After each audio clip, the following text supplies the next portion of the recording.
உங்களுக்கு ஒரு டைம் ஒன்று தான் அது கொஞ்சம் பேர் கவலைப்பட்டீங்களே டைம் ஒன்று இல்லைண்டு அதனால் கடைசியில் ஆனால் வெளியில் கேட்கக்கூடா என்ன இதெல்லாம் கேட்கணும் இந்த இதுக்குத்தான் அது வெளியில் கேட்குறது 5:30 ஓ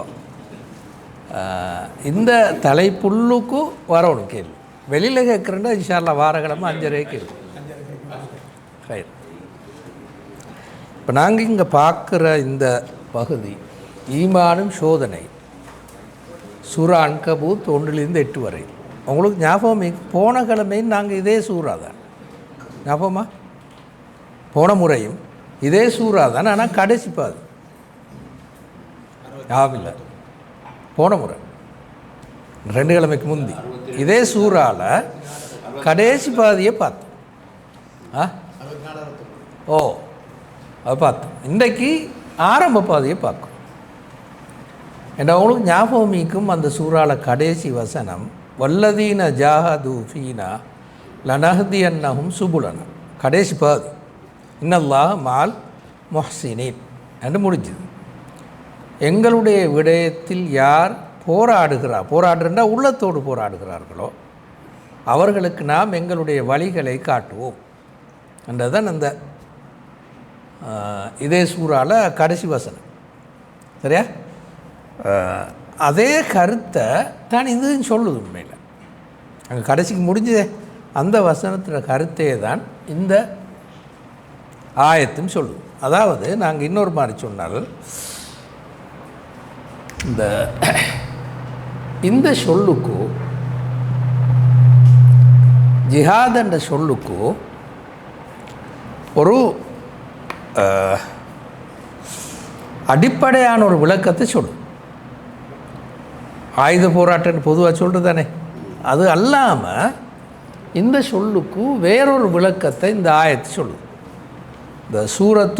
இந்த சூறாவில் கடைசி வசனமும் அதே தான். உள்ளதீன ஜாஹது ஃபீனான்றதும் அதே தான். அதே விளக்கத்தை இன்னொரு மாதிரி இந்த சூறாவும் சொல்லுது. ஏனெண்டா இந்த சூறாவில் இந்த சொல் அங்கே கடைசிலேயும் வந்தது. இந்த நாங்கள் பார்த்த இந்த கடைசி வசனத்திலேயே மீக்குது, இப்போ நாங்கள் பார்க்க போகிற வசனத்திலே மீக்குது, கொஞ்சம் பிந்தியும் மீக்குது. இதே சொல். ஆனால் உங்களுக்கு தெரியும் இந்த இஸ்லாமிய பிரயோகத்தில் ஷரியாட பிரயோகத்தில் ஜிஹாத் என்ற சொல்லுக்கு ஒரு கருத்து தான் ஆயுத போராட்டம். எல்லாம் மதல் இல்லையா? எல்லாம் மதல் என்ற குரான்ட ஹதீஸ்ட பிரயோகத்தின் படி அப்படித்தான் இந்த சொல் பாவிக்கப்பட்டிருக்கு. அதுக்கு மட்டும் பாவிக்கப்படலை. சரியா? அதாவது ஒரு முஸ்லீம் சமூகம், இஸ்லாமிய அரசோடு இருக்கிற ஒரு முஸ்லீம் சமூகம் தற்காப்புக்காக ஆயுத போராட்டத்தில் ஈடுபடலாம் என்று குரான் சொல்லிச்சு. அதுக்கு குரான் பாவித்த சொல்லும் இது தான். இந்த சொல்லையும் பாவிச்சது, இன்னும் சில சொற்களையும் பாவிச்சு. நாங்கள் அதில் இப்போ எடுத்து விலையப்படுத்தி கொண்டிருக்க தேவையில்லை, பாவிச்சு. அது யாருக்குண்டா முஸ்லீம்கள் பெரும்பான்மையாகிக்கணும், அரசு கொண்டு இருக்கணும். அப்போ தான் அந்த கருத்து பொருத்தம். எங்களுக்கு இல்லை அது. ஆனால் குரான் என்ன செஞ்சுன்னா இந்த சொல்ல அந்த கருத்தில் மட்டும் பாவிக்கலை, இன்னும் பல கருத்துக்களில் பாவிச்சிருக்கு. உதாரணமாக சூரத்துல் ஃபுர்கான் எடுங்களேன். சூரத்துல் ஃபுர்கானில் ஒரு ஆயத்து வருது கடைசி பகுதியில், ஒஜாஹிதுஹும் பிஹி ஜிஹாதன் கபீரன், குரானின் மூலமாக அவர்களோடு நீங்கள் பெரியோர் ஜிஹாதை செய்வீர்களாக என்று வருது. ரசூலுல்லாஹ் பார்த்து ஒஜாஹிதுஹும் பிஹி ஜிஹாதன் கபீரன் சொல்லி அல்லாஹு தாலா சூரத்துல் ஃபுர்கானில் சொல்கிறேன். அப்போ அங்கேயும் இந்த கருத்து வரையலை. அதுவும் மக்கி சூறா. அது மக்கி சூறாவில் அப்படி ஒன்று இல்லையே. அப்போ அங்கே சொன்னதும் அறிவோடு சம்பந்தப்பட்ட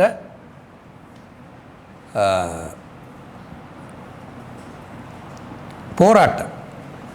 இதுதான் குரான் அந்த சூரத்துல் ஃபுர்கானில் எனக்கு நம்பர் ஞாபகம் இல்லை, கடைசி வசனத்தில் இருக்கு, கடைசி பகுதியில் இருக்குது. உஜாஹிதுஹும் பிஹி ஜிஹாதன் கபீரன் சொல். அப்போ எனவே அதே மாதிரி நான் நினைக்கிறேன் போன முறை கிளாஸில் இதே சொல்ல வச்சு ஒரு ஹதீஸ் ஒன்று நாங்கள் பார்த்தோம். ஒரு ஹதீஸ் ஒன்று பார்த்தோம் உங்களுக்கு ஞாபகா, அதுலேயும் இந்த சொல்ல பாவிச்சிருக்கு. ஆனால் அங்கே என்ன கருத்து வருதுன்றா உள்ளத்தோடு போராடுதல் என்று கருத்து வருது. ஞாபகமா உள்ளத்தோடு போராடுதல்னு சொல்லி அங்கே கருத்து வரும். அல் முஜாஹிது மன் ஜாஹத நஃப்ஸஹு ஃபீ தாஅத்தில்லா என்று ஒரு ஹதீஸை நாங்கள் சொன்னோம். அல்லாஹ்வுக்கு வழிபடுகின்ற விடயத்தில் தன்னுடைய உள்ளத்தோடு போராடுபவன் தான் உண்மையான போராளி.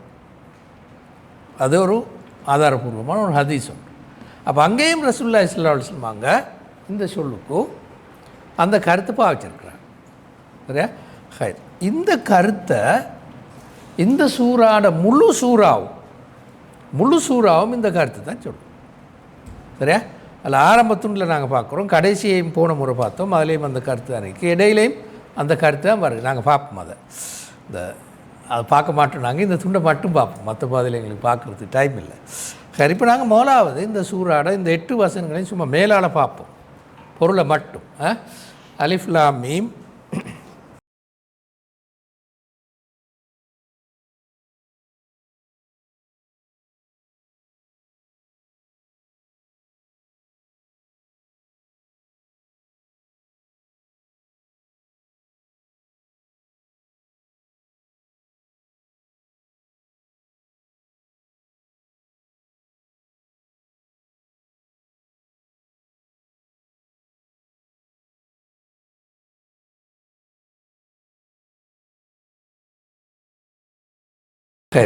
அலிஃப் லாம் மீம் ஹசிபன் நாசு ஐயுத்ரகு ஐயகூலு ஆமன்னா வஹும் லா யுஃப்தனூன். மனிதர்கள் எந்த விதமான சோதனைக்கு உட்படாமல் ஈமான் கொண்டு விட்டோம் என்று சொல்வதோடு விடப்பட்டு விடுவார்களா? நாங்கள் ஈமான் கொண்டு விட்டோம் சொல்ல சரி, அல்லாஹ் அதோடு விட்டுருவான், சோதனை ஒன்றும் வராது என்று நினைக்கிறார்களா என்றதான் முதலாவது. ரெண்டாவது, ஒலக்கத் ஃபதன் அல்லதீன மின் கபுலி, அவர்களுக்கு முன்னால் இருந்தவர்களை நாங்கள் சோதித்தோம். ஃபலயால மன்னல்லாஹுல்லதீன சதகு ஒலையால மன்னல் காதிபீன், உண்மை சொன்னவர்கள் யாரென்று அறிந்து கொள்வதற்கும் பொய்யானவர்கள் யாரென்று அறிந்து கொள்வதற்குமாக இந்த சோதனை இருக்கிறது. அதாவது உண்மை சொன்னவர்ன கருத்து என்னென்னா, ஈமான் கொண்டது என்று சொன்னது உண்மையா என்று பார்க்க, ஈமான் கொண்டதுன்னு சொன்னது உண்மையா என்று பார்க்கறதுக்காக இந்த சோதனை கட்டாயமாக வரும். அடுத்த வசனம், அம் ஹசிபல்லதீன யாமலூன செய்யாத் ஐயஸ்பிகூனா சா மா யஹ்குமூன், தீமைகளில் ஈடுபடுபவர்கள் எங்களை மிகைத்து விட முடியும், எங்களிலிருந்து தப்பிவிட முடியும்னு சொல்லாமல் எங்களிடமிருந்து தப்பிவிட முடியும் என்று நினைக்கிறார்களா? அவர்கள் சொல்கின்ற இந்த தீர்வு எவ்வளவு தூரம் பிழையானது. அப்போ தொடர்பு போதானா முன்னால் உள்ள இந்த வசனத்துக்கு வேறொரு கருத்து சொல்கிற மாதிரி இருக்கு. சரி, என்றாலும் பார்ப்போம் நாங்கள் பின்னால். மன்கான எர்ஜூ லிகா அல்லாஹ் ஃபைன்ன அஜல் அல்லாஹி லஆத்தின், யார் அல்லாவை சந்திக்க வேண்டும் என்று எதிர்பார்ப்பு வைக்கிறார்களோ நிச்சயமாக அல்லாஹ்வுடைய அந்த தவணை வந்தே ஆகும். அல்லாஹ் நன்கு கேட்கக்கூடியவனாகவும் ஆழ்ந்த அறிவுள்ளவனாகவும் இருக்கிறான். இதுவும் கொஞ்சம் தொடர்பு போத மாதிரி இருக்கு, வேறு என்ன சொல்கிற மாதிரி இருக்கு. ஒமன் ஜாஹத, அதான் திரும்ப வரும் பாருங்க, ஜாஹத அந்த சொல் தான் ஜிஹாத்னு சொல். ஒமன் ஜாஹத ஃபஇன்னமா யுஜாஹிது லினஃப்ஸிஹி, யார் மிகுந்த ஈடுபாட்டோடு உழைக்கிறாரோ அவர் தனக்குத்தானே தான் அந்த உழைப்பை செய்து கொள்கிறார். அல்லாஹு தாலா உலகத்தார்களை விட்டு எந்த தேவையும் மற்றவன், உலகத்தார்கிட்ட அவனுக்கு ஒரு தேவையும் இல்லை.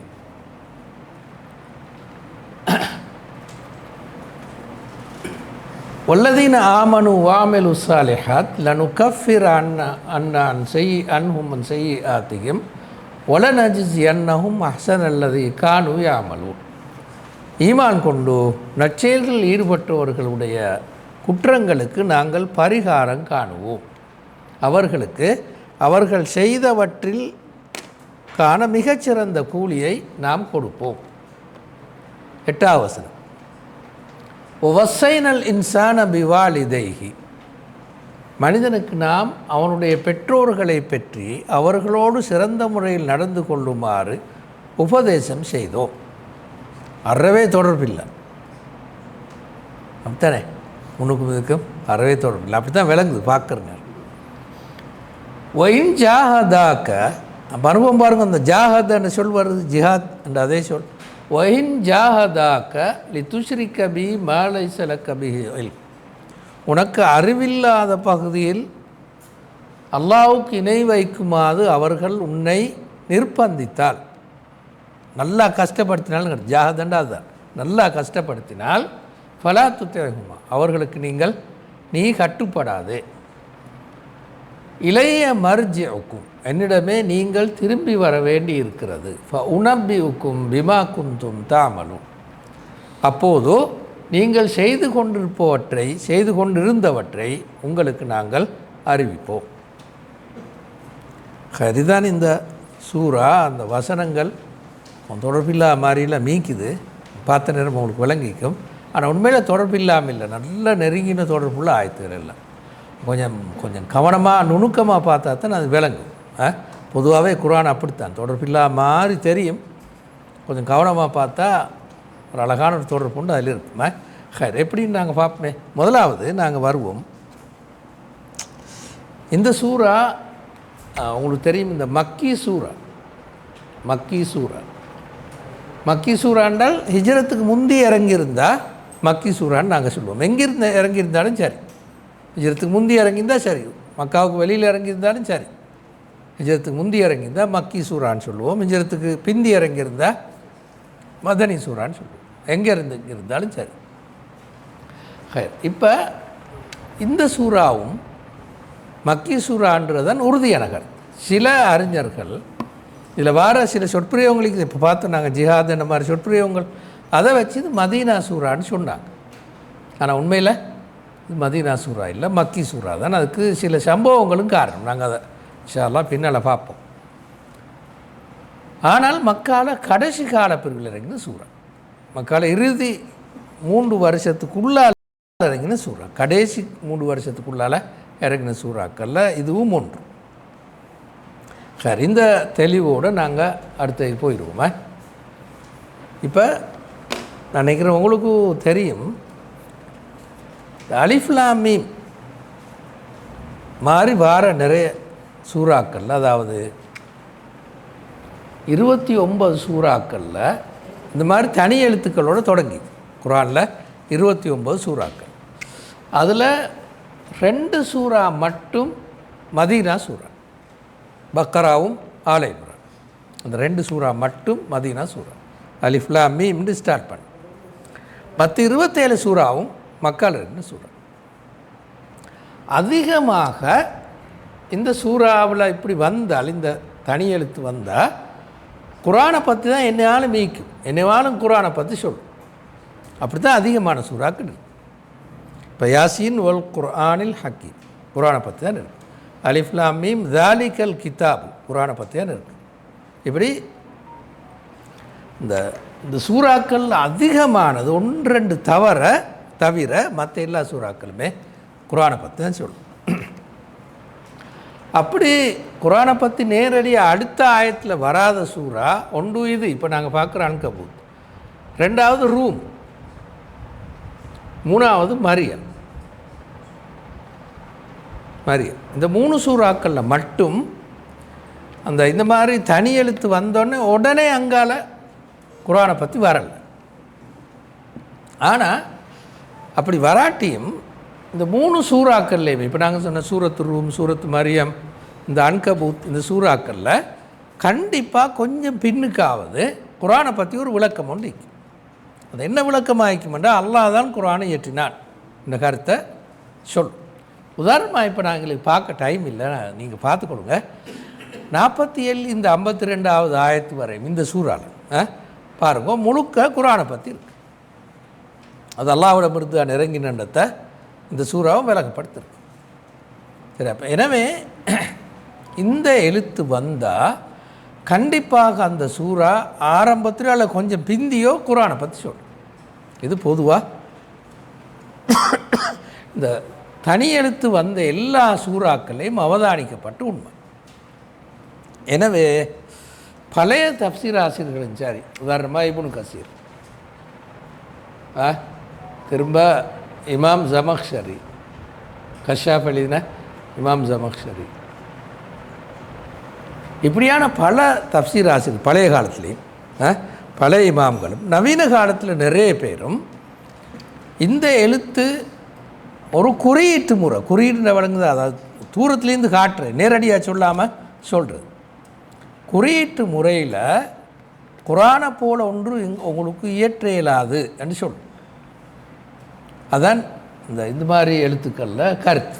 பெரும்பாலும் இந்த கருத்து தான் சரின்றது தான் நிறைய பேர் கருத்துக்கு ஆதாரம் என்னென்னா இதுதான். இது சொன்னால் பின்னால் குரானை பற்றி வரும். உதாரணமாக சொல்லுங்களேன், யாசீனை சொல்லுங்களேன், யாசீன் வல் குர்ஆனில் ஹக்கீம், ஞானமிக்க குர்ஆனின் மீது சத்தியமாக, இன்னக்கல் அமினல் முர்சலி, நீங்கள் தூதர்களில் ஒருவர் தான், நீங்கள் ஐயற்றல்ல, இது கண்டிப்பாக அல்லாஹ்விடமிருந்து இறங்கியன்னு இந்த குர்ஆன் காட்டு என்ன அந்த ஆயத்து நேரடியாக சொல்லும். அதே மாதிரி அலிஃப் லாம் மீம் தாலிகல் கிதாபு லா ரைப ஃபீஹ், அந்த வேத நூல் அதில் எந்த விதமான சந்தேகமும் கிடையாது, அதாவது அல்லாஹ்விடமிருந்து இறங்கியது என்பதில் எந்த விதமான சந்தேகமும் கிடையாது. இப்படி எல்லா ஆயத்துக்களையும் இந்த கருத்து இருக்குது. எனவே இந்த ஆயத்துலேயும் அதுதான் கருத்து. அல்லாஹு தாலா இந்த வேதத்தை இறக்கி இருக்கிறான் என்பதில் ஒரு சந்தேகமும் இல்லை. இந்த மாதிரி எழுத்துக்களை உங்கள்கிட்டையும் இருக்குது, அரபிகளாக உங்கள்கிட்டையும் இந்த மாதிரி எழுத்து இருக்குது, அலிஃப்லாம் மீ மாதிரி அல்லது இந்த அலிஃப்லாம் ரா மாதிரி அல்லது காஃப் மாதிரி, அப்படி நிறைய சூறாக்கள் வருமே இந்த எழுத்துக்களை போட்டு, அந்த எழுத்துக்களை உங்கள்கிட்டையும் மீக்கி. ஆனால் அது மாதிரி உங்களால் அதே எழுத்துக்களை வச்சு உங்களால் இந்த மாதிரி ஒரு குரானை இயற்ற முடியாது. அது காட்டுது இது அல்லாஹ் இறக்கல்ல, இந்த நீங்கள் முகம்மது எழுதல்ல, அல்லாஹ் தான் இறக்கினான்னு சொல்கிறது அது காட்டுது. என்னது தான் இந்த குறியீட்டு முறையின் ஊடாக, இலக்கியத்தில் குறியீட்டு முறைன்னு ஒன்றிக்குதே, ஊடாக அல்லாஹு தாலா சொல்கிறான்னு சொல்கிறது ஒரு தெளிவான விஷயம். இதுக்கு மேலே நான் இழுத்துன்னு போக விரும்பலை. எங்களுக்கு முக்கியம் இந்த ஆயத்துகள் தான். இது ஒரு நீண்ட ஒரு விஷயம், பெரிய ஒரு பகுதி. அது நான் இவ்வளவு தூரம் சொன்னால் போதும்னு நினைக்கிறேன். நாங்கள் அடுத்த பகுதிக்கு வருவோம். இப்போ இந்த பகுதிக்கு வாங்கோ, 2வது 3வது வசனங்கள். இதில் என்னைக்குண்டா மனிதர்கள் நாங்கள் ஈமான் கொண்டுட்டோம் என்று சொன்னால் அதோட சரி, அல்லாஹு தாலா அதுக்கு அங்கால் ஒன்றும் கேட்க மாட்டான், நாவால் சொல்லிட்டா போதும், நாவால் சொல்லிட்டா போதும் என்று இருக்குதா? அப்படியா? எந்த சோதனையும் வராது என்று மனிதர்கள் நினைக்கிறார்களா அப்படி சொல்லிட்டு பின்னால் சொல்லிக்கிறடா. அப்படி இல்லை, முன்னால் வாழ்ந்த சமூகங்களையும் அல்லாஹ் இப்படி ஈமான் கொண்டோடனே நிறைய சோதனைகளை கொடுத்துருக்கிறான். அதேன அந்த சோதனைண்டா இவன் உண்மையாக இந்த ஈமான் கொண்டன்னு சொன்னது உண்மையா அப்படி பொய்யா என்று பார்க்குறது இந்த ஆயத்தில் கருத்தாது. சரி, இப்போ நாங்கள் கொஞ்சம் விளக்கமாக இதை பார்ப்போமே. இது பாருங்க, ஈமான் என்பது நாக்கால சொல்கிற வெறும் வார்த்தை அல்ல, முதல் கருத்து இதுதான். ஹசிபன் நாசு ஐய கூலு ஆமன்னா ஒஹும் லா யுஃப்தனு, எந்த விதமான சோதனையும் இல்லாமல் நாங்கள் ஈமான் கொண்டுட்டோம் என்று சொல்வதோடு மனிதர்கள் விடப்படுவார்கள் என்று நினைக்கிறார்களா? அப்போ கருத்து என்ன? ஈமான்ன்றது வெறும் நாவால் சொல்கிற வார்த்தை அல்ல. லா இலாஹ இல்லல்லாஹ் முஹம்மதுன் ரசூலுல்லாஹ்ன்னு வாயால் சொல்லிட்டா சரி தப்பிட்டோம், இப்போ சொர்க்கத்துக்கு போயிடலாம் என்று மனிதர்கள் நினைக்கிறார்களா? சோதனை ஒன்று வராமல் தப்பிட்டோம்னு நினைக்கிறார்களா? அப்படி இல்லை என்று சொல்லு. ஹைர், அப்போ என்ன குரான் சொல்லுதுண்டா இங்கே? அந்த லா யுஃப்தனூன் என்று சொல்ல பாருங்க, லா யுஃப்தனூன் ஆயத்தில் ஒஹும் லா யுஃப்தனூன், அது ஃபித்னா என்று சொல்லது எங்களுக்கு கொஞ்சம் பரிச்சயமான சொல், கொஞ்சம் பிழையாக விளங்கியிருந்தாலும் ஃபித்னாக்கு எங்கள்கிட்ட ஒரு ஜாய் கருத்து உண்டிக்கு அந்த கருத்து இல்லை, ஆனாலும் அந்த சொல்ல உங்களுக்கு தெரியும், ஃபித்னா என்று சொல். சரியா? குரான் இந்த பாருங்கோ, இபுத்திலா என்ற ஒரு சொல்ல பாவிக்கும், அல்லது பலா என்ற ஒரு சொல்ல பாவிக்கும். உதாரணமாக, அல்லது ஹலக்கல் மௌத்தவல் ஹயாத்த லியபுலுவக்கும், உங்களை சோதிப்பதற்காக அல்லாஹ் மரணத்தையும் வாழ்வையும் படைத்தான். சூரத்து தபாரக்கையில் முழுக்குள்ள. அதே கருத்தில் சூரத்து அல் கஹ்ஃபில் நாங்கள் நேரத்தோட பார்த்தோம். இன்னா ஜஅல்னா மா அலல் அர்தி ஸீனத்தல்லஹா லினபுலுவஹும், அவர்களை நாங்கள் சோதிப்பதற்காக பூமியை நல்ல கவர்ச்சியாக ஆக்கி வச்சிருக்கிறோம். அப்போ இபுத்திலான்னு சொல்ல அல்லது பலான்னு சொல்ல இல்லை குர்ஆன் பாவிச்சிருக்கு. இங்கே அந்த சொல்ல பாவிக்காமல் ஃபித்னான்னு சொல்ல பாவிச்சிருக்கு. வஹும் லா யுஃப்தனூன், அவர்கள் சோதிக்கப்பட மாட்டார்கள். வார்த்தையால் மட்டும் மீமாங்கொண்டுன்னு சொன்னால் போதும் என்று மனிதர்கள் நினைக்கிறார்களான்னு சொல்லுங்கள். அப்போ ரெண்டு சொல்லும் ஏன் அல்லாஹ் இப்படி பாவிச்சான்னு எடுத்து நாங்கள் பார்ப்போம். இந்த இபுத்திலாண்டால் இந்த ஒரு கருத்து மட்டும்தான் அது கீக்கிறேன். சோதனை என்ற கருத்து மட்டும், சரியா? சோதனை என்ற கருத்து மட்டும்தான் இபுத்திலாண்ட சொல்லு கீக்கிறேன். ஃபித்னாண்ட சொல்லுக்கும் இந்த கருத்தெல்லாம் இருக்கிறது. சோதித்தல், புடம்போடப்படல், கொள்கையை விட்டு விலகல் என்ற கருத்தெல்லாம் இருக்குது. அரபு மொழியில் இந்த ஃபத்தனை என்ற சொல்ல பாவிச்சா, அந்த தங்கத்தை புடம்போடுறேன்னு சொல்கிறேன், தங்கத்தை அந்த புடம்போடுறத சொல்கிறது, நெருப்பை வச்சு அந்த மேலே வறுமையாட ஊத்தையெல்லாம் மேலே வந்துடும். அதுக்கு அரபு மொழியில் ஃபத்தனைன்னு சொல்கிறேன். ஃபத்தனை என்ற சொல்ல அப்படி பாவிக்கிறேன், சரியா? ரெண்டாவது பாவிக்கிற ஒரு கொள்கையை விட்டு விலக செய்கிறதுக்கு தண்டிக்கிறது, கடுமையாக கொடுமைகளில் ஈடுபடுத்துறது, அதுக்கும் இந்த சொல்ல பாவிக்கிறது. ஒரு ஆளுக்கு அநியாயங்கள் செஞ்சு அவருக்கு நிறைய தண்டனைகளை கொடுத்து ஒரு மாதிரி ஆளாக அந்த அவர் கொண்டிருக்கிற கொள்கையை விட்டு விலக செய்கிறது, அதுக்கும் இந்த சொல்ல ஃபித்னா என்ற சொல்ல பாவிக்கிறது. கவர்ச்சி என்ற சொல், அதுக்கும் ஃபித்னா என்ற சொல்ல பாவிக்கிறது. இன்னமா அம்வாலுக்கும் அவுலாதுக்கும் ஃபித்னா, உங்களுடைய செல்வங்களும் பிள்ளைகளும் உங்களுக்கான சோதனை பொருட்கள். இந்த கருத்து என்னென்னா உங்களை விலக செய்யும். அது பிள்ளைகளும் அந்த செல்வமும் உங்களை கொள்கை விட்டு விலக செய்யும். அப்படியான ஒரு கவர்ச்சி பொருள். இந்த கருத்தெல்லாம் ஃபித்னான்ற சொல் காட்டும். ஒரு கவர்ச்சி பொருள் ஏதோ ஒரு காரணத்தால் கவர்ச்சியை காட்டியோ அல்லது தண்டனையை கொடுத்தோ ஆளை கொடுமைப்படுத்தியோ கொள்கையை விட்டு விலக செய்தல், அதுக்கு இந்த ஃபித்னான்ற சொல்ல பாவிக்கிறது. குர்ஆனில் சூரத்துல் பக்ரால் ஃபித்னத்து அஷத்து மினல் கத்ல் ஒரு ஆயத்தில், அல் ஃபித்னத்து அஷத்து மினல் கத்ல், கொலை செய்கிறதை விட பயங்கரம் ஒரு ஆளை கொள்கையை விட்டு விலகச் செய்வதற்காக கொடுமைகளை கொடுக்கறது, கொடுமைகளை செய்கிறது. அதனால் ஃபித்னான்னு சொல்லத்தான் பாவிச்சிருக்கு குர்ஆன். அல் ஃபித்னத்து அஷத்து மினல் கத்ல், அதுதான் இந்த ஃபித்னான்னு சொல்லுக்கு பொருள். வழங்க அந்த ரெண்டு சொல்லும், இது ஒரு பொது சொல். சோதனை என்ற கருத்தை மட்டும் காட்டும். இது என்ன சோதனைன்னு காட்டும். ஃபித்னான்ற சொல் என்ன சோதனைன்றது காட்டி என்ன சொல்லும் என்றாது கொள்கை விட்டு விலகச் செய்வதற்கு அது காரணமாக இருக்கும். ஒரு மனுஷன் குறிப்பிட்ட கொள்கையில் உறுதியாகிக்கிறான்னு பார்க்குறதுக்கு, அவனை புடம் போடுறதுக்கு இன்னொரு மாதிரி சொன்னால் சோதனையில் கொடுக்கும். அப்போ நாள் புடம் போட்டு வரும். அவன் டீக்கிற அந்த பலவீனங்கள் எல்லாத்தையும் களைஞ்சி ஆசைகள் அதெல்லாம் களைஞ்சி வரணுமெண்டா அந்த தங்கத்தை புடம் போடுற மாதிரி இவரையும் போட்டு எடுக்கும் இல்லையா? ஓ, இப்போ நீங்கள் அந்த சுவரில் ஒரு ஆணி ஒன்று அடிக்கிறீங்க, சரியாக உள்ளுக்கு போய்க்கான்னு பார்க்க என்ன செய்வீங்க? கொஞ்சம் ஆட்டி பார்ப்பீங்க இல்லையா? ஆட்டி பார்த்து மறுபடியும் தட்டி செய்யும். அப்படிக்கும் ஆட்டி பார்க்கும். அப்பான்னு உறுதியாக ஆள் ஈக்கிறாரான்னு விளங்கும் கொள்கையில். அதுதான் சோதனை. சோதனைன்னு சொல்கிற கருத்து இந்த ஃபித்னான்னு சொல்லுவ கருத்து இதுதான். இப்போ அல்லாஹ் இங்கே சொல்ல வாரேன்னுண்டா, ஈமான் கொள்றன்றது ஒரு வார்த்தை இல்லை. சோதனைகளின் போதும் ஒரு ஆள் அந்த கொள்கையில் அல்லது அந்த மார்க்கத்தில் நிலைச்சாத்தான் அவர் உண்மையாக ஈமான் கொண்டவர் ஆகிறார். அப்படி ஒரு சோதனை வராமல் ஈமான் ஒன்று இல்லை. மனிதர்கள் நினைக்கிறார்களா சோதிக்கப்படாமல் நான் ஈமான் கொண்டு விட்டேன் என்று சொல்வதோடு விடப்படுவார்கள் நினைக்கிறார்களா சொல்லிட்டு அங்கால உலக்கத் ஃபத்தன்னல்லதீன மின் கபலி, முன்னால் வாழ்ந்த ஆக்களை நாங்கள் நிறைய சோதித்தோம், ஏன் இந்த சோதனை சொன்னது உண்மையாண்டு பார்க்குறது அல்லது பொய்யை சொன்னாண்டு பார்க்குறதுக்கு தான் இந்த சோதனை. இந்த அல்லாஹ் இங்கே சொன்னான். சரி, இப்போ இன்னும் கொஞ்சம் இதை பார்ப்போமே, சோதனையை பற்றி கொஞ்சம் விளங்க பார்ப்போம் நாங்கள் என்னன்ட்டு. சோதனை பல வகை. அல்லாஹ் இங்கே சொல்கிற சோதனை இங்கே சொல்கிறது குர்ஆனில் வேறு இடங்களில் வாரத்தை வச்சு திரட்டி எடுத்தால் இதெல்லாம் சேர்ந்து வரும். இங்கே வாரதெல்லாம் சேர்ந்து வரும். நாங்கள் 3 உடைச்சி சொல்லியிருக்கோம். ஒன்று அல்லாஹ்வுடைய பாதையில் வார துன்பங்களுக்கு கஷ்டங்கள் இல்லையா? அல்லாஹ்வுடைய பாதையில் போகிற இடத்துல வார நிறைய துன்பங்கள் கஷ்டங்கள் எல்லாம் ஒன்று குறிக்கும். அது அந்த துன்பங்கள் கஷ்டங்கள் போது என்ன செய்யலாம்டா, சில நேரம் அவர் விட்டுட்டு பாஞ்சிடலாம் இல்லையா? அதுதான் ஃபித்னான்னு சொல்கிறது. 1.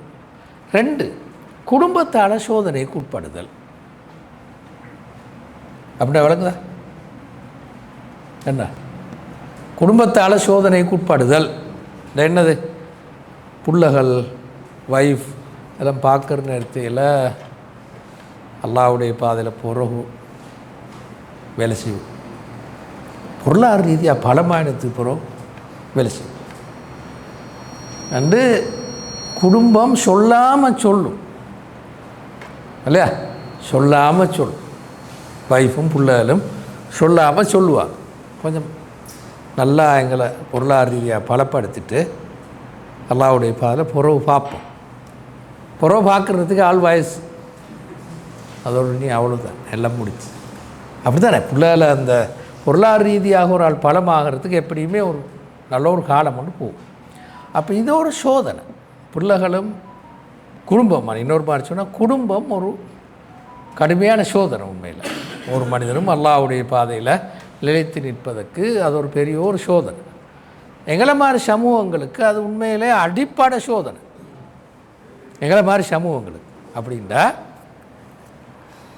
இப்போ ஒரு முஸ்லீமாக இருக்கணுமெண்டா முதல்ல அறிவுண்டோணுமே. இஸ்லாமிய அறிவு முதலா ஸ்டெப் அதுதான். இஸ்லாமிய அறிவு. இஸ்லாமிய அறிவை தேடுறேன்டா எங்களுக்கு வேறு வழி இல்லை.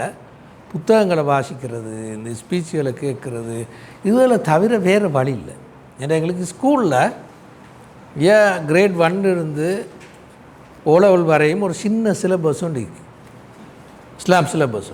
அதால் இஸ்லாத்தை பெருசாக படித்து கொள்ளலாமா? ஏலாம் சின்ன அளவு தான் படிக்கலாம். அப்போ ஒரு ஆள் என்ன செய்யணுமெண்டா அதுக்கு கொஞ்சம் ஈடுபாடு காட்டணும். அந்த மாதிரியான புத்தகங்களை வாங்கி அதுக்கு டைம் ஒன்று எடுத்து வாசித்து சிந்தனை அப்படியே விலையும் கொள்ளும். எத்தனை பேர் செய்வாங்க இதை? இந்த ஃபித்னத்துல் மாலி உல் வலத், அதாவது இதை தேடுறது, செல்வத்தை தேடுறது, பிள்ளைகளுக்கு இந்த உள்ள பொருளாதார படத்தை உருவாக்குறது, இது எல்லாத்துக்கும் டைம் போக மிச்சமுள்ள டைமில் தான் இந்த வேலையை செய்வோம். நான் சொல்கிறேன் உங்களுக்கு நல்லா விளங்கும், எல்லாருக்கும் அனுபவம் அது. எனவே இஸ்லாத்தை படிக்க எங்களுக்கு டைம் இல்லை. 2வது அந்த புத்தகங்களை வாசிக்க செலவழிக்கவும் போகணுமே இல்லையா? செலவழிக்கவும் போகணும். புத்தகமும் கொஞ்சம் விலை கூட 500 ரூபா, சில நேரங்கள் 1000 ரூபா அப்படி கணக்கில். அப்போ இவர் பட்ஜெட்டில் அது போட்டில்லை தானே. பட்ஜெட்டில் எல்லாமே இருக்கும். இறைச்சி வாங்குறது, கோழி வாங்குறது, மீன் வாங்குறது, முட்டை வாங்குறது, திரும்ப காய்கறி வாங்குறது, திரும்ப அரிசி வாங்குறது எல்லாமே இருக்கும். அதில் ஒரு விஷயமாக வராது மாதத்துக்கு 2 புத்தகம் வாங்குறேன்னு வராது.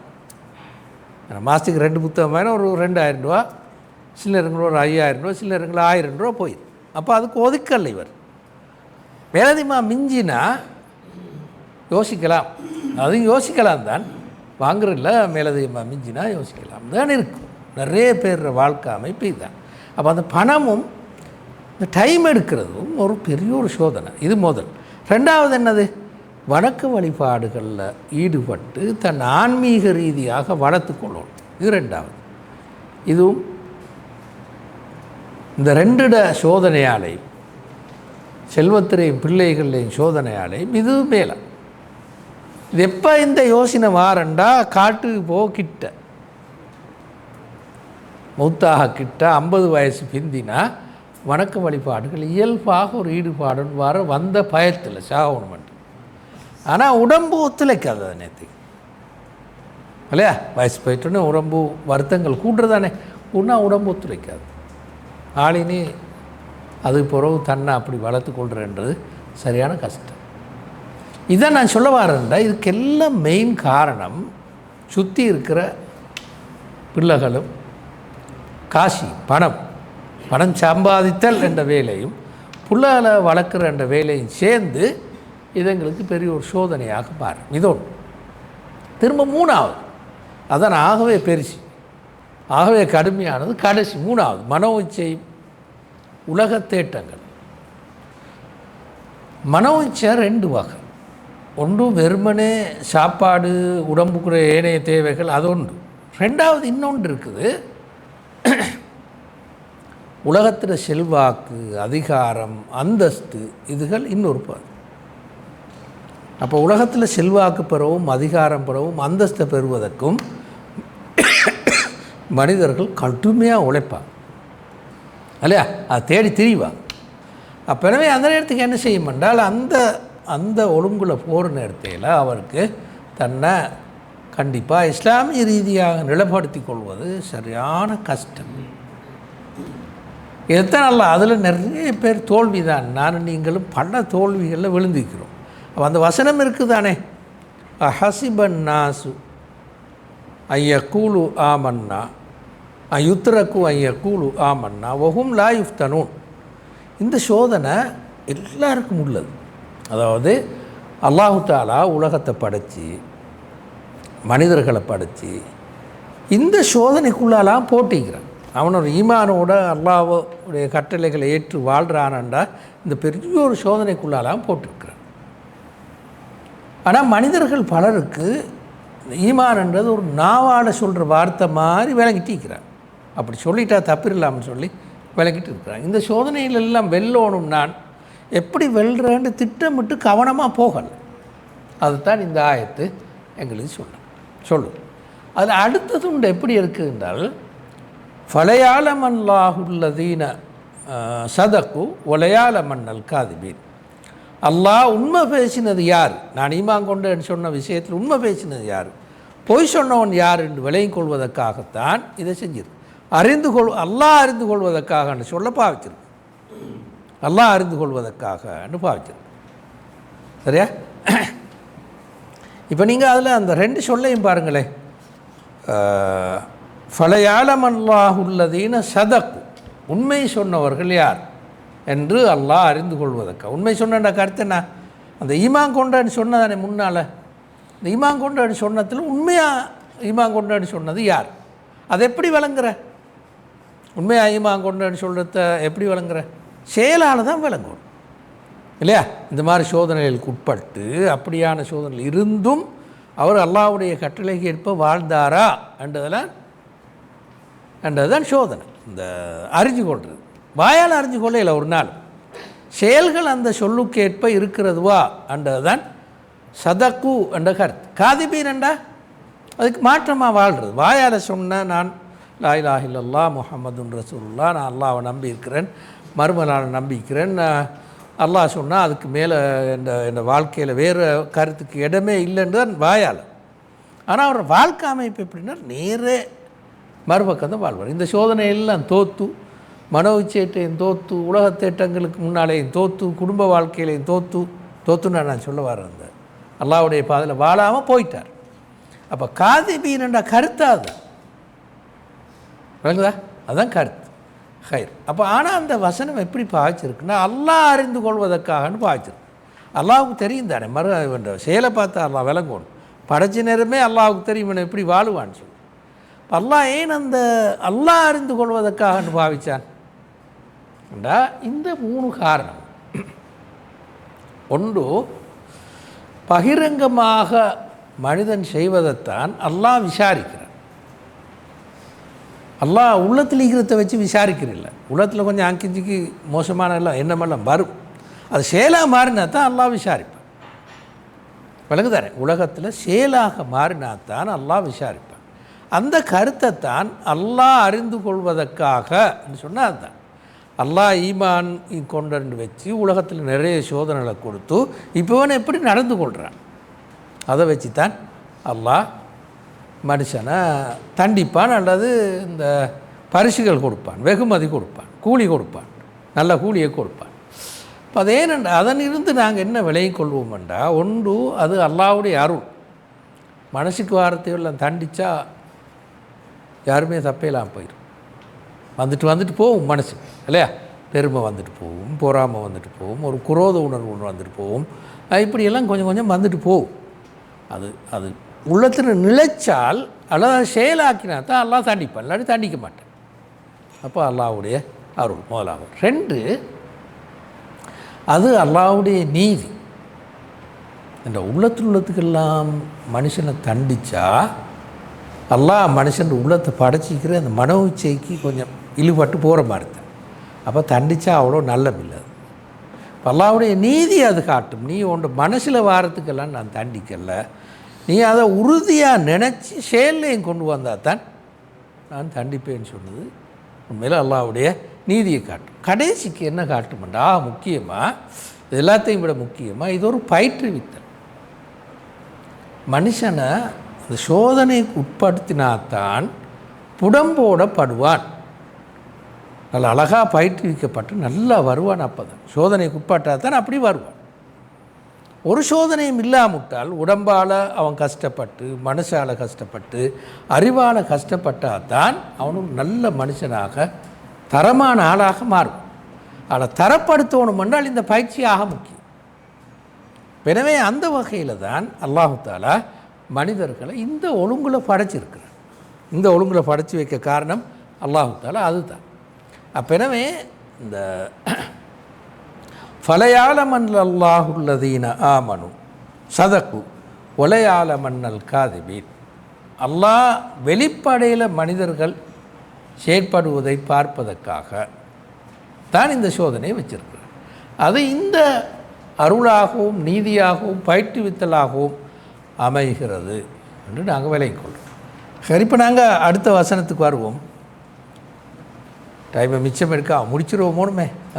இந்த ஆயத்துக்கள் அடுத்த கிழமைக்கு வச்சிடாம.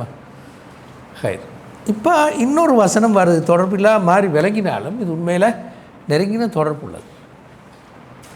அம் ஹசிபல்லதீன யாமலூன செய்யாத், குற்றங்கள் பாவங்கள் செய்பவர்கள் நாம் தப்பிவிட்டோம், நாங்கள் தப்பிவிடலாம், எங்களை விட்டு அல்லாஹ் விட்டு தப்பிடலாம், தண்டனை விட்டு தப்பிடலாம் என்று நினைக்கிறார்களா? ஆனால் அது எவ்வளோ மோசமான தீர்மானம் அவங்களோட தீர்மானம். சாஅமா யஹ்குமூன், ஹுக்கும் என்ற சொல் தீர்மானம், தீர்வு இதில் பாய்க்கிறது. அப்போ அவர்கள் மிகவும் மோசமான தீர்மானத்தை எடுத்துக்கொண்டிருக்கிறார்கள். எவ்வளோ மோசமான தீர்மானத்தை எடுத்துக்கொண்டிருக்கிறாங்க அப்படின்னு இந்த ஆயத்து சொல். இப்போ என்ன கருத்து? இப்போ மேலே சொன்ன மாதிரி அல்லாஹ்வுடைய சோதனைக்கு அப்படித்தானே, சோதனையில் வெற்றி பெற்றா, சோதனை முகம் கொடுத்து சோதனையில் வெற்றி பெறுவது தான் உண்மையான ஈமானம் காட்டும் என்று முன்னுக்கு சொன்னேன். இட கருத்து ஒரு நாளும் இல்லை உலகத்தில் தீமை செய்வர்கள் தப்பிட்டாங்கன்னு கருத்து இல்லை. விளங்குது அது? அதாவது உலகத்தில் இந்த ஈமான் கொண்டவங்க சோதிக்கப்படுவாங்க, சோதிக்கப்பட்டு வெற்றி பெறுவாங்க அல்லது தோல்வியடையோ மேலும் தோல்வியடையோ மேலும். தீமை செய்கிறாக்கள், தீமையிலே மூழ்கி அதிலே ஈடுபடுறாக்கள், ஈமானுக்கு மறுபக்கம் வாழ்கிறாக்கள் நிலம் என்ன? இவங்களோட நிலம் என்னென்றா, ஈமான் கொண்ட ஆக்களோட நிலம் என்னென்றா, அவங்க இந்த சோதனைக்கெல்லாம் உட்பட்டு ஒன்று வெற்றி பெறுவாங்க, இல்லாது தோல்வி அடைவாங்க. சரி, ஈமாண்ட பக்கமே பார்க்காம தீமையெல்லாம் செய்கிற ஆக்களோட நிலம் என்ன? அவங்கள பற்றி முன்னால் ஒன்றும் சொல்லலை மாறி இருக்குது முனுக்க. இப்போ நாங்கள் பார்த்த 2 ஆயத்தும் ஒன்றும் சொல்லலை. அல்லாஹ் சொல்கிறான் 3வது, அப்படி இல்லை, அவன் தண்டிக்கப்படுவான், அவன் தப்ப மாட்டான் ஒரு நாள். நீங்கள் அதை பார்க்க வேணாம்.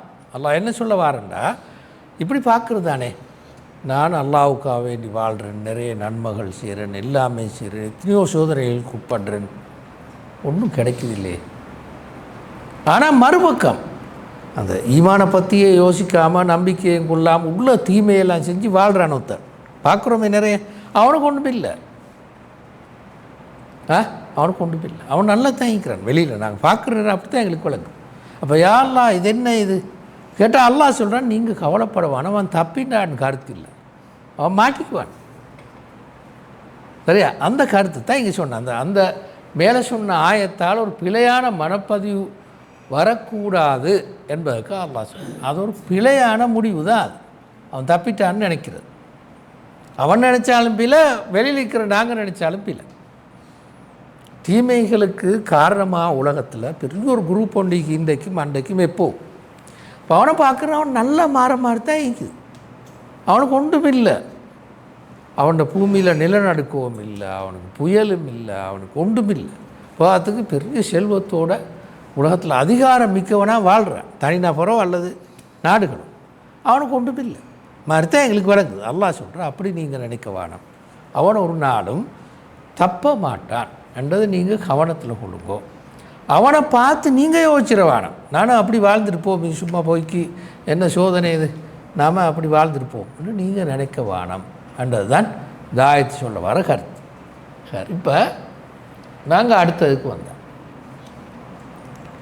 இதுதான் அந்த மேலே சொன்ன ஆயத்தில் மெயின் கருத்து.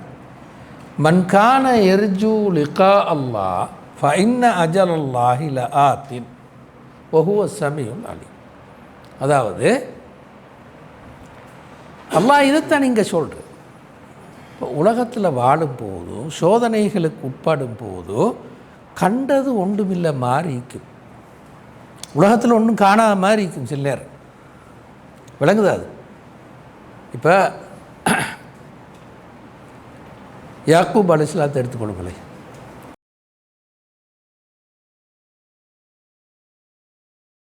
பதினோரு புள்ள, ஆக சின்ன புள்ள யூசுஃப் அலைஹிஸ்ஸலாம். அப்படி தானே? யூசுஃப் அலைஹிஸ்ஸலாம் ஆக சின்ன புள்ள. இவருக்கு கடுமையான இறக்கம் யூசுஃப் அலைஹிஸ்ஸலாத்தோடு. அப்படித்தானே? ஓ, ஆனால் என்ன நடந்தது? ஆள் வாப்பை விட்டு தூரமாயிட்டு பொறாமப்பட்டு சகோதரர்களாம் சேர்ந்து கிணத்துள்ளு தள்ளிவிட்டாங்க இல்லையா? தள்ளிவிட்டா அவர் அங்கங்கே வைத்து அடிமையாக விற்கப்பட்டு அப்படி இப்படி ஒரு மாதிரி வைத்து ஈஜிப்டில் மன்னர் ஆகினார். வாப்பாவுக்கு இது ஒன்றும் தெரியாது. அப்போ அவர் அழுது அழுது அழுது நீண்ட நெடுங்காலம் போய் கிட்டத்தட்ட ஒரு 30 வருஷம் போய்த்தான் மகனை சந்தித்தார். வைத்து சந்திக்கிறா அவர் பெரிய ஆள். சின்ன வயசில் பிள்ளையோடு இருக்கிறான இன்ட்ரெஸ்ட் கூட அப்படியே இல்லையா? எல்லாருக்கும் புள்ள அழிக்கே அப்போ விளங்குமே.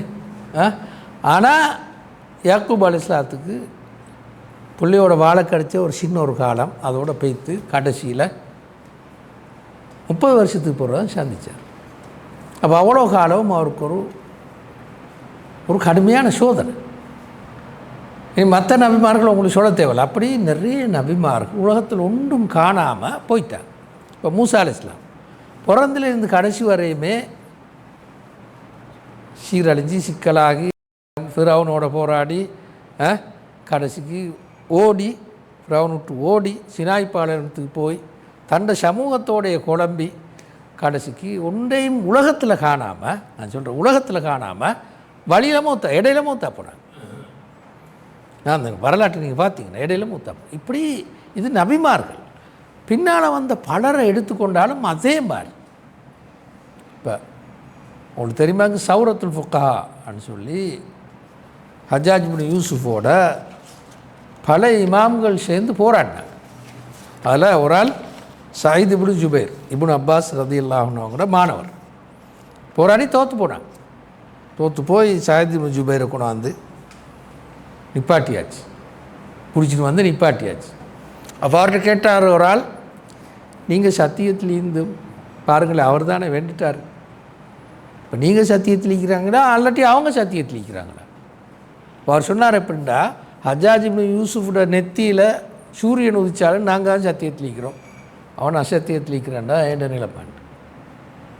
அவர் கண்டது ஒன்றும் இல்லை. கடைசியில் சாதாரணமாக நாங்கள் சாதாரணமாக பார்த்தா உலகத்தில் அவர் ஒன்றும் இப்படி வரலாற்றில் ஒரு பெரிய ஒரு குரூப் ஒன்றையும் காணாமல் போய்ட்டு உலகத்தில் வாழ்கிற நேரம் அல்லாஹ்வுக்காக வாழ்வோம், ஹராம் ஹலால பேணி வாழ்வோம், வணக்க வழிபாடுகளோடு வாழ்வோம், இஸ்லாத்தை அறிஞ்சு வாழ்வோம், இஸ்லாத்துக்காக கொஞ்சம் செலவழித்து பாடுபட்டு வாழ்வோம்ன்ற ஒரு பெரிய குரூப் இல்லை, ஒரு சின்ன குரூப் இருந்தாலும் அவனும் பெருசாக ஒன்றையும் காண மாட்டான்.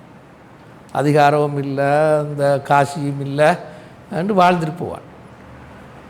அவனுக்கு என்ன சொல்கிற? இப்போ ஆனால் தீமை செஞ்சு வாழ்கிறோம் ஓஹோண்டு வாழுவான் சில நேரம். மக்கள் பார்க்க ஓஹோண்டு பெரிய ஒரு அதிகாரத்தோட காசோட செல்வத்தோட வாழ்ந்துட்டு போவான். அப்போ அல்லாஹ் சொன்னான், நீங்கள் இந்த உணர்வு இருந்தால் தான் உங்களுக்கு நான் சொல்கிறது விளங்கும். எது மறுமை ஒன்று வர இருக்குது, அதை எதிர்பார்த்து வாழும். அப்போ தான் இந்த கருத்தை உங்களுக்கு சரியாக எடுத்துக்கொள்ளும். அதுதான் குர்ஆன்கள் சொல்லும், மன்கான எர்ஜு லிகா அல்லாஹ் ஃபைன்ன அஜல் அல்லாஹி லஆத்தின். யார் அல்லாஹ்வை சந்திக்கணும் என்ற எதிர்பார்ப்போடு இருக்கிறார்களோ கண்டிப்பாக அல்லாஹ்வுடைய அந்த தவணை வந்தே ஆகும். உறுதிப்படுத்தி சொல்லுது, ஃபைன்ன அஜல் அல்லாஹி லஆத்தின், வந்தே ஆகும். கண்டிப்பாக அது மர்ம நாள் நடந்தே ஆகும். இந்த கண்ணோட்டத்தில் இருந்தால் தான், மர்மையை சேர்த்து தான் வாழ்க்கைன்னு நினச்சாதான் வாழ்க்கை. இந்த உலகத்தோடு நிற்கின்றால் விஷயம் குழப்பம். மர்மையோடு சேர்த்து பார்த்தா தான் உங்களுக்கு ஒரு தெளிவும் திருப்தியும் வாழ்க்கையை பற்றி ஒரு ஒரு பெருமானமும் அப்போ தான் உங்களுக்கு விளங்கும். சரியா என்று சொல்லிவிட்டு அதை முடிக்கிற எப்படின்னா, வஹுவ ஸமீஉல் அலீம்.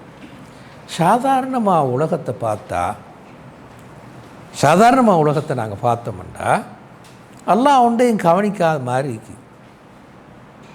அப்படித்தானே? அங்கே குழப்பம், இங்கே குழப்பம், அந்த அநியாயம், இங்கே நடக்கிற அநியாயம், அவ்வளோ அநியாயங்களும் உலகத்தில் இருக்குது. செய்கிறவனெல்லாம் பட்டு மோசமான ஆக்கள். ஆனால் ஒன்றும் நடக்கலை. நல்ல மனிதர்கள் ஒருஜாவது இங்கே போய் ஒன்றும் செய்யலாமல், இல்லாட்டி சிறையிலையும் அங்கேயும் இங்கேயும் சீரழிஞ்சு திடுறாங்க. அப்போ அல்லாஹ் பார்க்குறானா? கேட்குற துவாக்களை அல்லாஹ் கேட்குறானா? யா அல்லாஹ் யாழன்ற எத்தனையோ துவா கேட்குறோமே, இப்போ அல்லாஹ் கேட்குதா? அது அல்லாஹுக்கு தெரியுமா இதெல்லாம்? என்ற ஒரு கொஞ்சம் ஒரு குழப்பம் ஒன்று வரும். அப்போ அல்லாஹ் முடித்தான், வஹுவ ஸமீஉல் அலீம். நீங்கள் பேசுகிறது, துவா கேட்குறது, நீங்கள் சொல்கிறது எல்லாம் எனக்கு கேட்குது, எனக்கு தெரியும் இதெல்லாம். ஆனால் நான் உலகத்தை படித்தது எல்லாத்துக்கும் டக் டக்குன்னு முடிவு சொல்லவில்லை. தீமை செஞ்சோன்னே அவருக்கு தண்டனை, நன்மை செஞ்சோன்னே அவருக்கு கூலி, அப்படி நான் படிக்கலை. இது ஒரு சோதனைக்கான உலகம். மறுமையை நீங்கள் ஏற்றுக்கொண்டு வாழ்ந்தால் தான் இந்த கருத்தை ஃபுல்லாக அவங்களுக்கு விளக்கும். அதான் அந்த வஹுவ ஸமீஉல் அலீம்னு முடித்தாது. சரியா? மக்காவுலேயும் இந்த சூரா இறங்குற நேரம் உங்களுக்கு தெரியும், நிறைய கொடுமைகள் தண்டனைக்கு உட்பட்டு கடைசியில் ஏலாமல் ஓடி நிறைய பேர் மக்கா விட்டு ஹபஷாவுக்கு இல்லையா திரும்ப மதீனாவுக்கு ஓடித்தான் வாழ்ந்த நிறைய பேர் துவா கேட்டு கேட்டு இந்த. அப்போ அல்லாஹ் சொன்னால், நீங்கள் கேட்குறெல்லாம் எனக்கு கேட்குது, நீங்கள் வாயால் கேட்குறீங்களா துவா, எனக்கு அதெல்லாம் கேட்குது, நடக்கிறெல்லாம் எனக்கு தெரியும். ஆனால் நீங்கள் எப்படி வாழணும் என்றால், யார் மர்ம நாள் எதிர்பார்த்து வாழுகிறாரோ கண்டிப்பாக அது வரும். அப்போ தான் இது எல்லாத்துக்கும் ஒரு முடிவு வரும். அதை கணக்கில் வைக்காட்டி அப்போ உலகத்தில் எல்லாத்தையும் கிடைப்போம்னு, உலகத்தில் எல்லாத்தையும் தேடிக்கொள்ளணும்னு சொல்லி மனிதனுக்கு மனிதன் முட்டி மோதி வாழக்கூடிய நிலைமை வரும். அப்போ தான் அப்போ பாருங்க, அடுத்த துண்டை பாருங்க. அப்போ அதை சொன்னதுனால குர்ஆன் எப்படி சொல்லுதுண்டா, இப்போ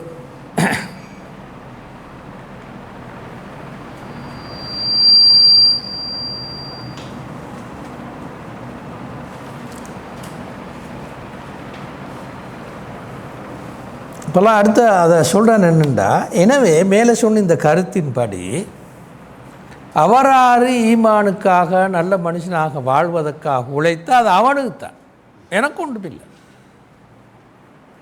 நீங்கள் அப்படி பாடுபடுறது, உழைக்கிறது, எப்படியாலும் என்ற மனசை திருத்தி கொள்ளணும் நினைக்கிறது, நீங்கள் தாஜ தொழுகிறது, குர்ஆன் ஓதுறது, திக்ரு செய்கிறது, தர்மம் செய்கிறது, நீங்கள் ஹராம் ஹரால பேணி வாழ்கிறது, உண்மைக்காக பாடுபடுறது, இதெல்லாம் யாருக்கு? உங்களுக்கு தான். எனக்கு ஒன்றும் நான் எனக்கு தேவையே இல்லை. நீங்கள் இன்னல்லாஹ் கனியுன் அனில் ஆலமீன், உலகத்தாரை விட்டு அல்லாஹ் தேவையற்றவனாக இருக்கிறான். அவனுக்கு இதெல்லாம் அல்லாஹ்வுக்கு தேவை. நீங்கள் செஞ்சு தேடிண்டா அது உங்களுக்கு இங்கே கிடைக்காட்டி மறுமையில் கிடைக்கும். அப்போ நீங்கள் நினைக்கக்கூடாது அல்லாஹ்வுக்காக வாழ்கிற நேரத்தில் அல்லாஹ்வுக்கு என்னவோ செஞ்சு கொடுக்குற மாதிரி நினச்சிடக்கூடாது. இதே அல்லாஹ்வுக்கா சில நேரங்களில் நாங்கள் பாடுபடுற நேரம் ஒரு தடை வந்தால் என்ன தெரியுமா நாங்கள் நினைக்கிறேன், எங்களை தவறி கவனமாக யோசிக்காமல் நாங்கள் நினைக்கிறேன்டா, யா அல்லாஹ் உனக்காகத்தான் நான் பாடுபட்டேன், ஏன் இந்த தடையெல்லாம் தாராய். அப்போ அவங்களுக்கு அல்லாஹுக்கு பாடுபட்டுருக்கு, அல்லாஹுக்கா பாடுபாடல, இவருக்கு இவர் தேடுற. யாரெல்லாம் நான் ஹராம் ஹலால் எல்லாம் பேணித்தானே வாழ்ந்தேன், அப்பவும் எனக்கு வறுமையை தந்தாயே. இவர் நினைக்கிற அல்லாஹுக்காகத்தான் நான் இது அல்லாஹுக்கு செஞ்சதையோ அனுப்புகிற மாதிரி. அப்படி இல்லை, உனக்குத்தான் நீ தேடுற, அல்லாஹுக்கு ஒன்றும் தேவையே இல்லை, நீ பாடுபட்ட என்ன இல்லாட்டி என்ன, அல்லாஹுக்கு அது ஒரு பிரச்சனையே இல்லை. ஆனால் உலகத்தில் மனிதர்கள் அப்படி இல்லை இல்லையா. ஒரு மேனேஜருக்கு கீழே நான் வேலை செய்கிறேன்டா, ஒரு பிரின்ஸிபலுக்கு கீழே வேலை செய்கிறேன்டா, அந்த டீச்சரால் பிரின்ஸிபலுக்கு பெருமை கிடைக்கிற. அப்படி தானே, கொஞ்சம் கூட ரிசல்ட்ஸ் எடுத்து கொடுத்தா கிடைக்கும். அந்த குறிப்பிட்ட அந்த மேனேஜராகவோ அல்லது ஆஃபீஸராக இருக்கிறவருக்கு அந்த குறிப்பிட்ட இன்ஸ்டிடியூஷனுக்கு அவரால் பிரயோஜனம் கிடைக்கும். ஆனால் இது அல்லாஹ்வோடு ஒப்பிட்டுறாங்க. இப்படி அல்லாஹ்வுக்கு உங்களோ யாரை தேவல், இன்னல்லாஹ் கனியுன் அனில் ஆலமீன். எனவே நீங்கள் நல்லவனாக வாழ்கிறது, மோசமானவனாக வாழ்கிறது, ஹராம் ஹலால பேணி வாழ்கிறது, நீதிக்காகவும் பாடுபடுறது, அநீதியை எதிர்த்து உழைப்பது, இந்த மாதிரி வேலை அளிக்குதானே, இது அவ்வளவும் உங்களுக்கு அல்லாஹ்வுக்கு. அதெல்லாம் அந்த நன்மை எல்லாம் லாபம் எல்லாம் அல்லாஹ்வுக்கு போகாது, ஒரு நாளும் உங்களுக்கு தான் வரும். நீங்கள் தான் அதனால் லாபம் அடைவீர்கள். ஒமன் ஜாஹத இன்னமா யுஜாஹிது லினப்சி. பாடுபட்டு உழைப்பவர்கள் அவர்களுக்காகவே அப்படி பாடுபட்டு உழைக்கிறார்கள். இன்னல்லாஹ் கனியுன் அனில் ஆலமீன். லாபம் எல்லாம் உங்களுக்கு, அல்லாஹ்வுக்கு நஷ்டமும் இல்லை லாபமும் இல்லை, அல்லாஹ்வுக்கு எந்த விதமான தேவையும் இல்லை என்றதை சரியான கவனத்தில் கொள்ளணும். அந்த ஃபெடப்பாகிறதுனால தான் நீண்ட காலம் அல்லாஹ்வுடைய பாதையில் வாழ்கிறது. இவர் வாழ்கிறது சொல்லுங்களேன், உழைக்கிறது தொடுங்க, சும்மா அல்லாஹ்வுடைய பாதையில் வாழ்கிற தொடுகிற, நோன்பு பிடிக்கிற, குர்ஆன் ஓதுற, ஹராம் ஹலால கவனமாக பேணி வாழ்கிற, தன்னை குடும்பத்தை கவனித்து கொள்கிற, உறவினர்களுக்கு உதவுற, பெற்றோர்கள் வயசாளியாக இருந்தாலும் நல்லா கவனிச்சு கொண்டு இந்த மாதிரியான நன்மைகள் எல்லாம் செஞ்சுட்டு பார்த்தா ஒன்றும் இல்லாத மாதிரி இருக்குது. இன்னமும் வறுமைப்பட்டுனும் பிரச்சனைப்பட்டுனும் கொஞ்சம் போனோன்னைக்கு நோய்வாய்ப்பட்டுனும் வாழ்கிறார். இப்போ என்ன வரையா அல்லாஹ் இவ்வளவெல்லாம் பாடுபட்டுன்னு உனக்கு ஒன்றும் தரலையே நீ, இன்னும் இவர் அல்லாஹ்வுக்கு செஞ்சு கொடுத்து அல்லாஹ் அதனால் தரணும் போல. இப்போ மேனேஜர் நீங்கள் நல்லா வேலை செஞ்சால் அவங்கள பாராட்டி ஒரு ப்ரெசண்ட்னு தருவார், தராட்டி அவங்களுக்கு ஆத்திரம் வந்துடும், இவ்வளவெல்லாம் அவனுக்கு செஞ்சு ஒன்றும் தரலே அப்படின்னு சொல்லி. இந்த மாதிரி அல்லாஹ்வையும் பார்க்குறவர், நான் இவ்வளவெல்லாம் அழகாக வாழ்ந்தேன், யாரெல்லாம் இன்றைக்கி எத்தையாலும் தந்தி கொடுமே, கடைசி பார்த்தா நோய் இல்லையா தந்தை, அப்படித்தானே கொஞ்சம் யோசனையாக இருக்கும் அண்டு இப்படி தலகீழாக நினைக்கிறேன். இது இந்த கருத்து மனுஷனை மாதிரி அல்லாஹ்வை நினச்சதான் வந்த பிரச்சனை. யாரெல்லாம் இவ்வளோலாம் செஞ்சு நீ எனக்கு தரலே உண்டு, என்னவோ அல்லாஹ்வுக்கு செஞ்சு கொடுத்தா அல்லாஹ் தரணும் மாதிரி நினைக்கிறேன். விளக்குது அது, நாங்கள் செஞ்சு கொடுக்குறதுக்கு அல்லாஹ் என்னத்தையாலும் தரணும் எங்களுக்கு. இப்போ என்னென்னா அந்த உலகத்தில் இருக்கிற இந்த மேனேஜர் மாதிரி வாப்பா உமாவை மாதிரி மகன் அப்படி யோசிக்கிறானே, வாப்பா குறைஞ்சது என்ன நீங்கள் பாராட்டி அலமிக்கணுமே, இவ்வளோ உங்களுக்கு தானே பெருமை, நான் ஏ எடுத்துக்கிறேன்னு எல்லா பாடத்துலையும், அப்போ உங்களுக்கு தானே பெருமை, அப்போ நீங்கள் ஒரு ப்ரெசண்ட்டை கொண்டாந்து தரவானுமா எங்களுக்கு ஆத்திரப்பாரு. அப்படி தானே அதே மாதிரி அல்லாஹ்வையும் பார்த்தேன், யா அல்லாஹ் உனக்கு இவ்வளோலாம் செஞ்சு தந்த, நீ என் தேவை எனக்கு தந்திக்கணுமே, சரி தரத்தான் இல்லை, மறுபக்கமே தந்திக்கிறாய் நோயையும் அதையும் இதையுமே. விளங்குதா? அப்போ அது என்னென்றால் இந்த வசனத்தை விளங்காது. இன்னல்லாஹ் கனியுன் அனில் ஆலமீன். அல்லாஹ்விடத்தில் எப்படியாவது கேட்டு கெஞ்சி எடுத்துக்கொள்ள பார்க்கணுமே தவிர தராத்துக்கு ஆத்திரப்படுறதல்ல. ஏன்னா அல்லாஹ்வுக்கு தேவையில்லை அவங்கள என்றது தான் குர்ஆன் இங்கே சொல்கிற ஒரு ஆக முக்கியமான நுணுக்கமான கருத்து. இது எங்களுக்கு தவறிடுற சில நேரங்கள், இது தெரியும் தான், அதனால் இந்த வாழ்க்கையில் அப்படி ஓடுறதுக்கு அது தவறு சொல்லியும் பட்டு. இவ்வளோ காலம் நான் ஒன்றை தொழுது எண்ணத்தை தந்தாய், அப்போ வானமினி தொழுகன்னு சொன்னால் கழிக்கிறான், அப்படி சொன்னால் கழிக்கிறேன். இவ்வளோ காலமாக நான் ஒன்றை தொழுது என்ன தந்த ஒன்றும் தரலை, இனி தொழுவுறு இல்லை நான். இதனா அந்த மனநிலை தான் அது.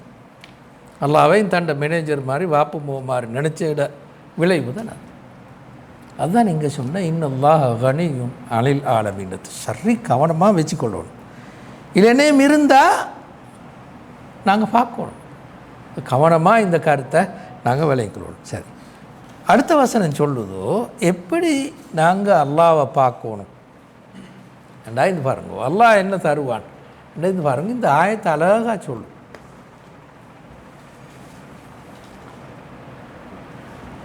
ஈமான் கொண்டு நம்பிக்கை கொண்டு நற்செயல்கள் புரிபவர்களின் பாவங்களை நிச்சயமாக நாம் போக்கிடுவோம். இந்த பாவங்களை அல்லாஹ் பரிகாரம் காணுவான். நனு கஃபிரன் அன்ஹும் செய்யாத்தி. சரியா? அதாவது அல்லாஹ் என்ன சொல்கிறேன்னா, ஒன்று இறை நம்பிக்கை, திரும்ப அதற்கேற்ப நற்செயல். இந்த ரெண்டு மீந்தா மனுஷனால் நன்மையை மட்டும் செய்யலாம், அங்கிஞ்சி பாவங்களும் வரும். அதெல்லாம் அல்லாஹ் அப்படியே நீக்கிடுவான். அதை அல்லாஹ் பொருட்படுத்த மாட்டான். இது ஒரு விளைவு. ரெண்டு, கூலி தருவான். எப்படின்னா நீங்கள் செஞ்ச செயல்களுக்கு ஆகச்சிறந்த கூலி அல்லாஹ் தருவான் என்று மேலே சொன்ன சிக்கலிக்கு தானே. யாரெல்லாம் நாங்கள் இவ்வளவெல்லாம் செய்கிறோம் ஒன்றும் தரலேன்னு சொல்கிறீங்களே, அதுக்கு பதில் இதுதான். இந்த பதில் என்ன சொல்லுதுண்டா, மனிதர்கள் செய்த குற்ற செயல்களுக்கு தண்டிக்க வேணுமே, நான் தண்டிக்க மாட்டேன். நீங்கள் ஈமான் கொண்டு நல்ல செயல்கள் செஞ்சிட்டா தண்டனை இல்லை, முதலாவது கூலி. ரெண்டாவது கூலி, நீங்கள் செஞ்ச செயல்களுக்கு ஆக உயர்ந்த கூலியை தருவேன். எங்கே தருவேன்? மறுமையில். உலகத்தில் கிடைக்கும், கிடைக்காம போகும். இந்த அல்லாஹ்வுடைய உலக ஒழுங்கு இந்த பௌதீக விதிகளுக்கு ஏற்ப தான் ஓடும், அதை மீறி ஓடாது. எனவே உலகத்தில் கண்டிப்பாக கிடைக்கும், கிடைக்காம போகும். கிடைக்கவும் மேலும் கிடைக்காம போகும் உலகத்தை பொறுத்தவரை. என்ன அல்லாஹ் தஆலா இந்த உலகத்தை ஒரு நாளுமே சொர்க்கம் நரகம் மாதிரி வைக்கலை. இந்த உலகத்தில் துன்பங்கள், கஷ்டங்கள், போட்டி, பொறாமை இதெல்லாம் சேர்ந்து தான் உலகம் ஓடும். ஓடுற நேரத்தில் செஞ்ச அந்த செயல்களுக்கு நல்ல கூலி கிடைக்கும், மோசமான கூலி கிடைக்கும், எல்லாமே வரும். ஆனால் மறுமையில் அப்படி இல்லை. அப்போ அல்லாஹ் உங்களுக்கு வாக்குறுதி அளிக்கிறான், உங்கள்கிட்ட ரெண்டு விஷயம் இருந்தால், ஈமானும் நல்ல செயல்களும் இருந்தால் அல்லாஹ் தஆலா செஞ்ச பாவங்களை முதலாவது அதுக்கு எந்த விதமான தண்டனையும் தரமாட்டார். செஞ்ச நன்மைகளுக்கு ஆக உயர்ந்த கூலியை தரும்.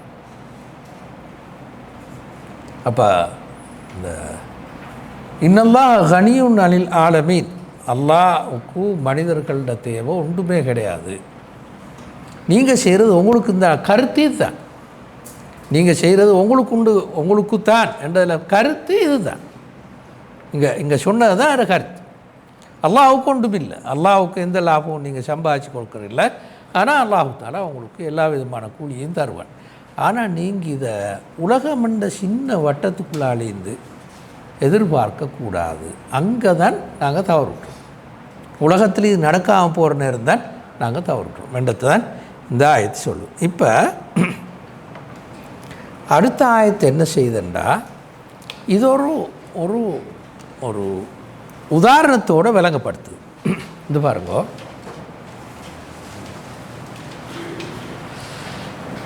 வஸ்ஸைனல் இன்சான பிவாலிதைஹி ஹுஸ்னன்.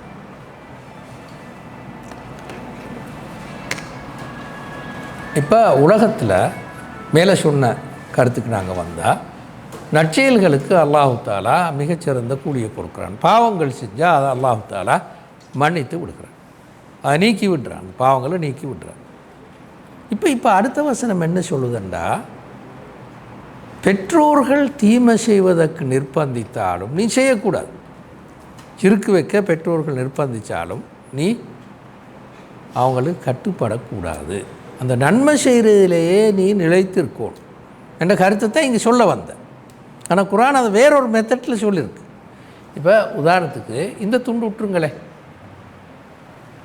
அல்லாஹு தஆலா மனிதனுக்கு உபசேசித்தான் தன்னுடைய பெற்றோர்களோடு சிறந்த முறையில் நடந்து கொள்ளுமாறு. அது துண்டு விட்டுருங்க, விட்டுட்டு இதை மட்டும் வாசித்தா அந்த கருத்து மேலே தொடர்படும்.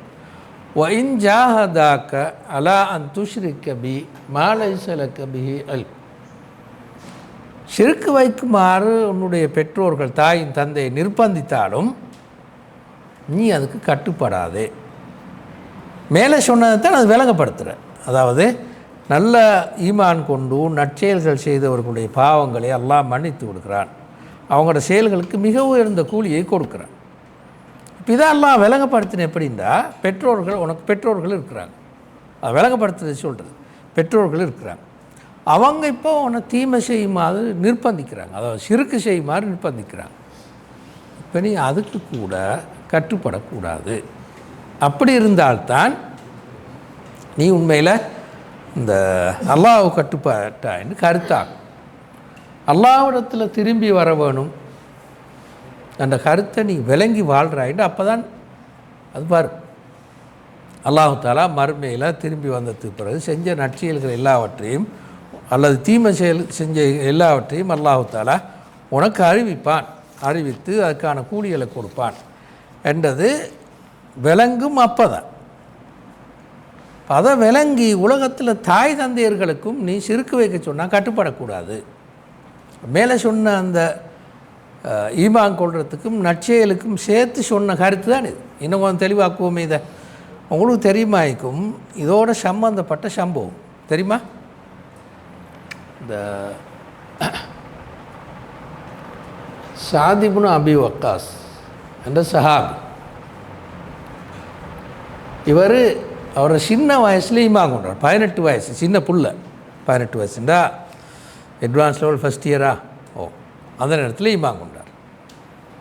அப்போ ஈமான் கொண்டா உம்மாவோட இவர் சரியான இறக்கம், உம்மாவும் இவரோட சரியான இறக்கம்.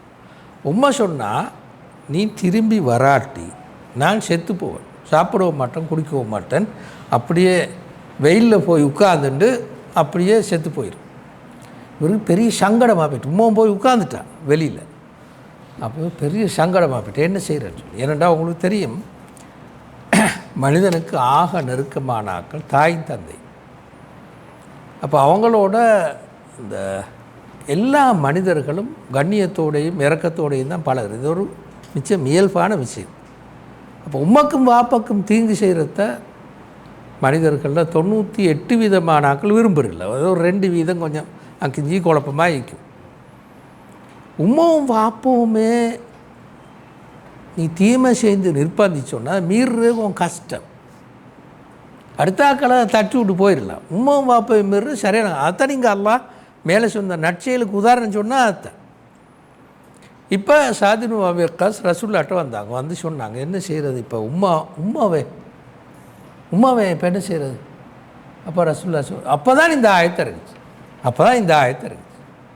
அப்போ சாத் இப்னு வக்காஸ் உம்மாட்ட போனாங்க, போய் சொன்னாங்க, இப்படித்தான் உம்மா உங்களுக்கு 1000 முசிறி இருந்து நீங்கள் ஒன்றொண்டா விட்டாலும் நான் திரும்பி வர மாட்டேன். உம்மா செய்ய வழியில் விட்டா, நீ போகிற போக்கில் போன்னு சொல்லி விட்டான். இன்னும் நிறைய சம்பவங்களுக்கு நான் உங்களுக்கு சொல்ல தேவையில்லை, தெரியுமா உங்களுக்கு? அப்படியான சம்பவங்கள் பின்னணியில் தான் இந்த மாதிரி வசனம் இறங்கி. இன்னொரு சஹாபி யார்? முஸாப் இப்னு உமைர் இல்லையா? என்ன செஞ்சா? உடுத்த உடையோடு விரட்டு விட்டேன். இந்த பக்கத்துக்கு நீ வரா, உனக்கு சொத்தும் இல்லை பத்தும் இல்லை ஒன்றும் இல்லை, வீட்டுக்கு நீ வரவாரன்னு சொல்லி விரட்டுட்டார் இல்லையா? உஹது யுத்தத்தில் வச்சு மூத்தா போனார். அந்த சம்பவம்லாம் உங்களுக்கு தெரியும்.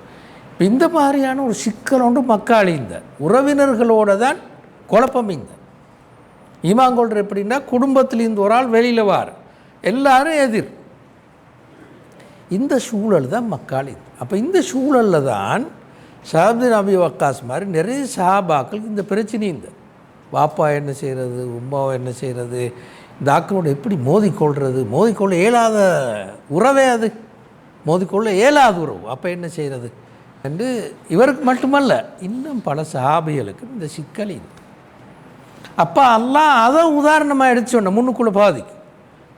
அதாவது முன்னால் என்ன, ஈமான் கொண்டு நற்செயல்கள் புரிந்தவர்களுக்கு நான் சொன்னேன், ஈமான் கொண்டு நற்செயல்கள் புரிந்தவருக்கு ஒரு நல்ல உதாரணம் என்னென்னா, உம்மா வாப்பா தீமை செய்ய சொன்னாலும் அதுக்கு கூட கட்டுப்படாமல் வாழுதல். ஏனென்றா அல்லாஹ்விடத்தில் திரும்பி போகணும். இளைய மர்ஜிஉக்கும், என்னிடமே நீங்கள் திரும்பி வர வேண்டும், அப்போ நான் மறுமையில் நீங்கள் என்ன செஞ்சேன்னு அறிவிப்பேன். இதை கவனத்தில் கொண்டு ஆக நெருங்கிய உறவுக்கும் கூட தீமை செய்ய சொன்னால் கட்டுப்படாமல் இருத்தார், நன்மை செய்கிறையிலே பிடிவாதமாக இருத்தார். அதுதான் நீங்கள் செய்கிறோம் ஆகப்பெரிய விஷயம். சரியா? இப்போ அல்லாஹ் சொல்ல வார் என்றால், இது ஒரு சோதனை. தாயும் தந்தையும் ஒரு சோதனை, பிள்ளைகள் மாதிரி செல்வம் மாதிரி ஒரு பெரிய ஒரு சோதனைன்னு தான் தாயும் தந்தை. தாயும் தந்தையும் அந்த இஸ்லாமிய கருத்துக்கு சிந்தனைக்கு நடத்துகளுக்கு மாற்றமாக இருந்தால் எப்படி நடந்து கொள்றிருப்ப? அதுதான் பிரச்சனை.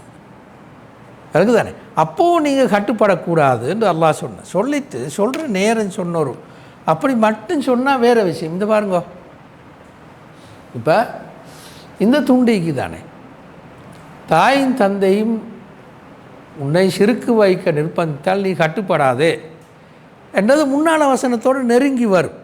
நன்மைகளை செஞ்சு ஈமான் கொண்டு நற்செயல்களை செஞ்சால் அல்லாஹ் கூலி தருவான் முன்னாள் இருக்கிற வசனமேக்கு அது சொல்லிட்டு எப்படி சொல்லணும் என்றால், தாய் தந்தை தான் தீமையை செய்த நிர்பந்தித்தாலும் நீ கட்டுப்படாதுன்னு சொல்லணும். அப்போ நல்லா நெருங்கின சம்மந்தமேக்கு. ஆனால் அல்லாஹ் என்ன செஞ்சேன்னா இன்னொரு விஷயத்தையும் முக்கியமாக சொன்னேன். என்னென்னா, அல்லாஹு தாலா மனிதனுக்கு தாய்க்கும் தந்தையோடும் மிகச்சிறந்த முறையில் நடந்து கொள்ளுமாறு உபதேசித்தான்னு சொன்னேன். ஏனென்றால் அதை விட்டுட்டு மற்ற துண்டை மட்டும் சொன்னால் கொஞ்சம் குழப்பமாயிரும். உம்மாவும் பாப்பாவும் தீமை செய்ய சொல்லி நிர்பந்திக்கிறான்னு வைங்களேன். இப்போ கட்டுப்படக்கூடாது மட்டும் குரான் சொன்னான்னு வச்சுக்கொள்வோம். அப்போ என்ன செய்வோம்? உம்மா பாப்பாவும் புறக்கணிச்சியும் விட்டுருவோம்.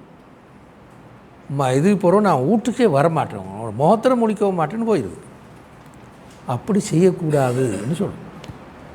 தீமையைத்தான் உம்மாவும் பாப்பாவும் மேவினாலும் நீங்கள் ஒரு நாள் உம்மா பாப்பாவை கோவிச்சு கொண்டு போகக்கூடாது. அதுதான் இந்த ஆயத்து ஃபஸ்ட்டு சொன்னோம். வசைனல் இன்சான பிவாலிதைஹி ஹுஸ்னன். இதை சூரத் லுக்மானில் வேறு மாதிரி சொல்லி ஒசாஹிபுஹுமா ஃபித்துனியா மாரூஃபன். உலகத்தில் அவங்களோட நீ நல்ல முறையில் இணங்கி வாழு. இதே வசனத்தை சொல்லிட்டு உம்மாவும் பாப்பாவும் சிறுக்கு வைக்க நிர்பந்திச்சா அது கட்டுப்பட வாழணும்னு சொல்லிவிட்டு அங்கால சொல்லுது உலகத்தில் வாழும்போது உலக ரீதியான விஷயங்களில் உம்மாக்கும் பாப்பாவுக்கு நன்மை செஞ்சு வாழ். இதுதான் சரி கஷ்டம். உம்மாவும் பாப்பாவும் சிறுக்கு வைக்க சொல்லி நிர்பந்திக்கிற இவர் அதுக்கு கட்டுப்படாமல் இருக்கிற. ஆனால் உம்மாவோடையும் பாப்பாவோடையும் நல்லா இருக்கவும் போகணும், உதவி செய்யணும், மற்ற வேலைகள்லாம் செஞ்சு கொடுக்கணும், பணிவிடை செய்யணும், இதெல்லாம் உம்மாக்கும் பாப்பாக்கும் செய்யணும். இந்த ரெண்டையும் சேர்த்து செய்கிறது தான் சரியான கஷ்டம். ஒரே விஷயத்தை 2-3 முறை உம்மா பாப்பா சொன்னாலும் கூட ஒரு கோபம் ஒன்று வரும், நச்சரிக்கை வரேன்னு சொல்லி இல்லை ஒரே சொல்லி சொல்லி ஈக்காய்ங்குது. உம்மா பாப்பாவோடு கொஞ்சம் சொல்ல வேண்டி வந்துடும். மகன் நான் எவ்வளோ உனக்கு சொல்கிறேன், நீ முஹம்மது மார்க்கத்தில் ஈக்கவானம் ஸல்லல்லாஹு அலைஹி வஸல்லம் அப்படி 2-3 முறை சொல்லிப்பாங்க. சாதினு வாக்கு ஒரு முறையான பல முறை சொல்லி. அப்போவும் அல்லாஹ் சொன்ன நீங்கள் சரி கட்டுப்படக்கூடாது, ஆனால் அதுக்காக வேண்டி உம்மா பாப்போடு நல்லா நடந்து கொள்ளவும் போகணும். இந்த ரெண்டையும் சேர்த்திக்கிறதுக்கு தானே இதுதான் சரி கஷ்டம். ரெண்டுமே இது ஒரு பெரிய ஒரு நன்மை. உம்மா பாப்பாவை கவனித்து கொள்கிற ஒரு பெரிய ஒரு நன்மை.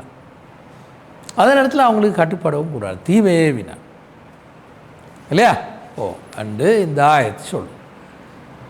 இதுதான் இந்த ஆயத்தில் அந்த முன்னால் சொன்ன கருத்து தொடரிய தான். அப்போ அல்லாஹு தஆலா வஸைனல் இன்சான பிவாலிதைஹி ஹுஸ்னன் அப்படி சொன்னது தொடர்பில்லாத கருத்து இல்லை. முன்னங்க சொன்னதுக்கு ஒரு உதாரணம், ஒரு ஆக கடுமையான உதாரணத்தை சொன்னேன். அதாவது சோதனையே உதாரணமாக சொன்னேன். வாப்போவும் உம்மாவும் உண்மையில் ஒரு சோதனை, அவங்களே வச்சு அல்லாஹு தஆலா இதை விளங்கப்படுத்தின இந்த ஆயத்து. ஹைர், இதோட முடிஞ்சுது. 8 காலம் ஆயிடுது, டைமுக்கே முடிச்சிட்டோம். ஆனால் கடைசியாக அவன்கிட்ட சொல்லிக்கொள்வோம் நாங்கள். அப்போ இந்த ஆயத்தை எங்களுக்கு சொன்னது ஈமானும் சோதனையும் தான், அப்படி தானே? ஈமான் கொண்டுட்டா சோதனை இல்லாமல் போயிடும்னு நினச்சிடாதீங்கோ. வாயால் அந்த லா இலாஹ இல்லல்லாஹ் முஹம்மதுன் ரசூலுல்லாஹ்னு சொன்னால் கதை முடிஞ்சுன்னு நினச்சிக்கொள்ளாதீங்கோ. அல்லாஹு தஆலா கண்டிப்பாக உங்களை சோதிப்பான். அந்த சோதனை பல வகையாக அமையும், நாங்கள் பார்த்த மாதிரி பல வகையாக அமையும். அந்த சோதனைகள் எல்லாத்துலேயும் வெற்றி பெற்றால்தான் தப்பே. ஆனால் அந்த வெற்றி பெற்றேன் எங்கே காணலுமெண்டா மறுமையிலாம் காணணும். அதுதான் பெரிய சிக்கல். உலகத்திலே கண்டுட்டா தொடர்ந்தும் ஈமான்லே ஈக்கலாம், அப்படித்தானே? ஒரு நன்மை செஞ்சோன்னே ப்ரெசண்ட் ஒன்று கிடைச்சேன்னு வைங்களேன், இப்போ தீமை செய்ய மாட்டீங்க. உலகத்தில் நீங்கள் உதாரணமாக தொழுதாச்சு, லொஹருக்கு பெய்த்தாச்சு, அப்போ ஒரு 200 ரூபா காசு கிடச்சின்னு வைங்களேன். அசருக்கு போனால் இன்னொரு 500 ரூபா கிடச்சி, மகரிபு போனால் இன்னொரு 100 ரூபா கிடச்சி, சுபகு போனால் ஒரு 1000 ரூபா கிடச்சி. எவன் போகாமிப்பான்? கண்டிப்பாக போகும், அப்படித்தானே? ப்ரெஷர் லொஹருக்கு போனாலும் ப்ரெஷர் குறைஞ்சிட்டு, இஷாவை போன நேரம் நல்லா சரி வந்துட்டு டாக்டர் சொன்னார் ஒரு பிரச்சனையும் இல்லை உங்களுக்கு. சுபவை போயிட்டு வந்து செக் பண்ணி பார்த்தா சீனியே இல்லை. யா அல்லாஹ், இனி நான் ஒன்றை தொழாமிக்கவே மாட்டேன். உலகத்தில் கூலி கிடைச்சா அவ்வளோ பேர் நல்ல மனுஷன். அதே மாதிரி உலகத்தில் தண்டனை கிடைச்சாலும் அப்படித்தான். வச்சுக்கொள்ளுங்களேன், ஒரு ஆள் இன்னொரு ஆள்கிட்ட சல்லியை மெல்ல களவாடிட்டார். உடனே ஒரு தலையில் ஒரு அடி விழுந்தான்னு வைங்களேன், என்ன நடக்கும்? உடனே திருப்பி கொடுத்துருவார். அப்படி பலருக்கு தண்டனை கிடைக்குன்னு வச்சுக்கொள்ளும். ஒருத்தரும் பார்த்து தீமை செய்ய மாட்டேன், எல்லாருமே நல்ல ஏன்டா அடி விழுமே, அதுவும் பயங்கர அடி, தப்பவே இல்லை. அல்லாவை பார்த்து கொண்டிருக்கிற அப்போ ரகசியமாக ஒன்றும் செய்யலை, எல்லாத்துக்குமே தண்டனை, உடனுக்கு உடனே தண்டனை, தீமையே நின்று உடனுக்கு உடனே கூலி எல்லாம் நின்று. அதுதான் அல்லாஹ் வைக்கல, சோதனைலாம் போயிருக்கு கடைசியில், சோதனைன்னு ஒன்று இல்லை. அப்பவே மறுமையை எதிர்பார்த்தால் மட்டும்தான் உலகத்தில் ஒரு மனுஷன் நன்மை செய்வான். அதுதான் குர்ஆன் சொன்ன அந்த எல்லாம் முடியும் போது அல்லாஹ் சொன்ன மன்கான் எர்ஜு லிகா அல்லாஹ், யார் அல்லாவை சந்திக்கணும் என்று எதிர்பார்த்து வாழுகிறாரோ கண்டிப்பாக அந்த தவணை வரும். அல்லாஹ் எல்லாத்தையும் கேட்டுட்டு அணிக்கிறான், அல்லாஹ் எல்லாம் தெரியும் நடக்கிறது எல்லாம். ஆனால் உடனுக்கு உடனே தண்டனை கொடுக்க மாட்டான். அல்லாவுக்கு எல்லாமே கேட்குது, இங்கே கேட்குற துவாவெல்லாம் கேட்கு, அந்த துவாவுக்கு உடனே அல்லாஹ் பதில் சொல்ல மாட்டான். மறுமையெல்லாம் கிடைக்கும், மீக்கு ரெடியா அப்போ ஹை, இல்லாட்டி நீங்கள் வாழ்கிற மாதிரி வாழ்ந்துட்டு போங்க, மறுமையில் வந்து பார்த்துக்கொள்ளும் அன்று தான் இந்த ஆயத்து சொல்லுது. இதைத்தான் நாங்கள் சரியான கவனத்தில் கொள்ளணும். என்ன தெரியுமா, உலகத்தை ஒரு நாள் இந்த பூமிக்குள்ளால் மட்டும் வச்சு பார்த்துறாங்க. இன்னொரு வாழ்க்கையை மீக்கின்றது மனசுள்ளுக்கும் நல்ல ஆழமாக பதியணும். அப்போ தான் அழகாக வாழ இல்லையா. எனவே நன்மைகள் செய்கிறதில் ஆக நெருங்கினவர்கள் தான் நிர்பந்தித்தாலும், உண்மை பாப்பையும் உதாரணமாக சொன்னீங்க, அது ஒரு உதாரணம், அடுத்தவங்களும் இதில் அடங்குவாங்க. ஆக நெருங்கினவர்கள் தான் நிர்பந்தித்தாலும் தீமையில் போய் விழுந்துடக்கூடாது என்று சொல்லி இந்த ஆயத்தை முடிச்சுட்டோம் நாங்கள். அங்கால இன்னொரு பாதிக்கு நான் அதை எடுக்கலை, டைம் போதான்னு விளங்கிச்சு, அதனால் எடுக்கலை. அப்போ எனவே மறுமையை கவனத்தில் கொண்டு வாழ்ந்தாதான் இது சாத்தியம் என்று குர்ஆன் இங்கே அழகாக சொல்லிச்சு. ஆரம்பத்துலேயும் கடைசிலையும் சொல்லிச்சு, உனப்பிக்கும் பிமாக்கும் தும்தா அமலுன்னு கடைசிலையும் சொல்லிச்சு. இப்போ நாங்கள் பார்த்து இந்த ஆயத்துலேயும் கடைசிலையும் சொல்லிச்சு. இதுதான் இந்த ஆயத்தை சொல்ல வந்த கருத்து. எனவே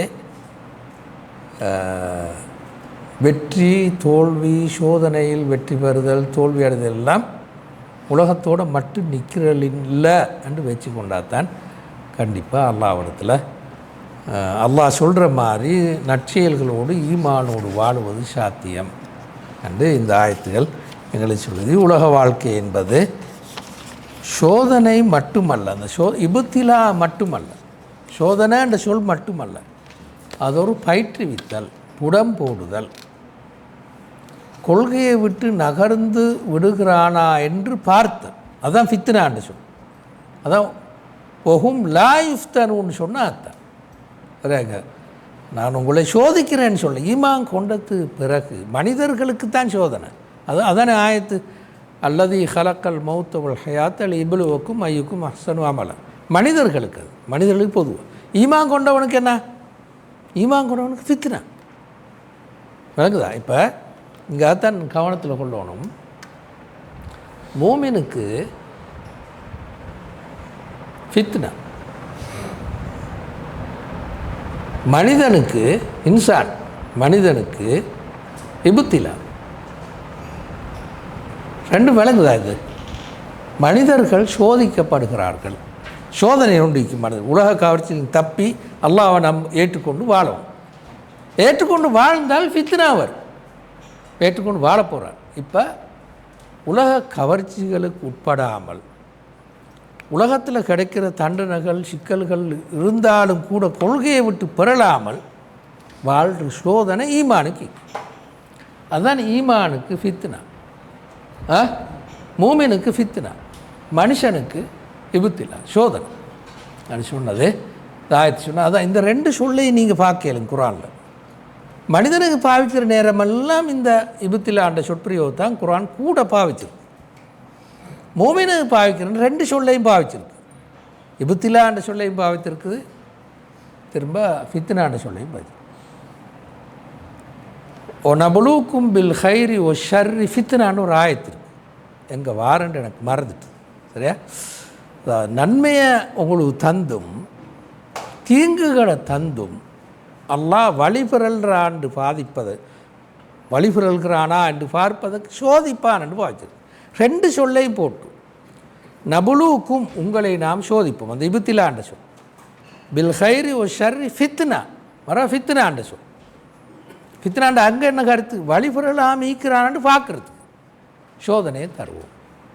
அப்போனுமே சோதனையும் வழிபிறலும் இந்த ரெண்டும் சேர்ந்தது தான் இந்த ஆயத்து சொல்ல வந்த கருத்து. இதோட முடிப்போம்னா வாஹுதான் அல்ஹம்துலில்லாஹி ரப்பில் ஆலமீன்.